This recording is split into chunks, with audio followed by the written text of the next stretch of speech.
সারা রাত উলঙ্গ ছবি দেখেছো, দেখে নিজের জামা কাপড় নষ্ট করেছো, অপবিত্র করেছো নিজেকে, অসুবিধা নাই। গুনাহ যা হওয়ার হয়ে গেছে, গুনাহ নিয়ে পড়ে থাকলে চলবে না। গুনাহ যা হওয়ার হয়ে গেছে, গুনাহ নিয়ে পড়ে থাকলে চলবে না।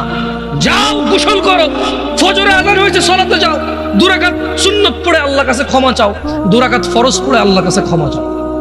আর দেখবা না, প্রতিজ্ঞা করো। আবার দেখে ফেলেছো, অসুবিধা নাই, জোহর আযান হয়েছে, যাও মসজিদে যাও, গোসল করো, 2 রাকাত নামাজ পড়ো, আল্লাহর কাছে ক্ষমা চাও, প্রতিজ্ঞা করো, আর দেখবা না। আবার দেখে ফেলেছো, অসুবিধা নাই, পরের ওয়াক্ত আযান হয়েছে, যাও মসজিদে যাও। কারণ মনে রাখবা, সকল অপরাধ গুনাহ নামাজ যদি ছুটে যায় কুফরিয়া শিরকি হয়ে যাবে, ছাড়া যাবে না নামাজ। আমি কি বুঝাইতে পেরেছি? তোমরা কি, আমি যে জন্য আসছি, আমি কি তোমাদেরকে কোনো মেসেজ দিতে পারছি? পারছি তো?